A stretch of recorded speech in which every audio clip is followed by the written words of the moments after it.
कटक जिला आठगड़ा ब्लॉक राधा दामोदरपुर गाँवर आराध्य श्री श्री जम्बेश्वर महादेव रुकुणा रथयात्रा अनुष्ठित हो जाइछि। पवित्र अशोकाष्टमी तिथि रे एही रथयात्रा समस्त रीतिनीति सहित संपन्न होइछि। सकाळु पहड़ भिटा ठारू आरंभ करी कलश यात्रा 3 धूप 5 अवकाश नीति संपन्न हेबा परे ठाकुर अशोक कुंडरे स्नान करी मंदिर प्रवेश करिथांती। मंदिर मध्य समस्त नीतिकांति एवं अभिषेक परे रुकुणा रथरे विजे करती। संध्यारे एक भव्य शोभायात्रा ग्रामवासी माने आसी ग्राम मुरबी भागीरथी करंक घर को जाई सेठारे तांको निमंत्रण करिथांती। परे तांकरी द्वारा रथ उपरे छेरा पहरा नीति संपन्न हेबा परे रथ टना होई ठाकुर माउसी घर को जाइथांती। सेठारे स्वतंत्र मांडुओ भोग लागि हेबा परे विमान रे ठाकुर आसी यात्रा पड़िया रे पहुंची थांती।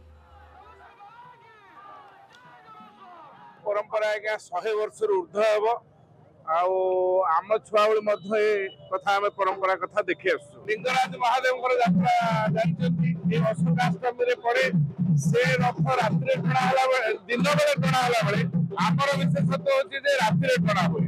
5 तारिख रु 8 तारिख पर्यंत ये यात्रा लगी रहिबो। आज रथ भिड़ा सरला एवं आमे माने कोसी सरकारी साहाय्य एठू पाउना हो आमे निजे चांदा भेदा देकरी ए कार्यक्रम टी करू। आज काम होची 3 धूप और 5 अवकाश 3 थर सुखरी भोग हुए 5 थर सुखिला भोग हुए ये जोटा कि सकाल 11टा बेलू सन्ध्या 6टा पर्यंत ये कार्यक्रम चली थाए। तापर कौन हुए ना जाऊ जी आम गाँव मुरबी भागीरथी बाबू तांको नहीं आज्ञामाल नहीं जाती पिला निमंत्रण करके आनती आनला पूजा पूजी कर सारी माला पिंधेकी ठाकुर को बाहर करी रथ चारिकर परिक्रमा कर रथ उपर को नौ तापर रथ भिड़ा आरंभ हुए।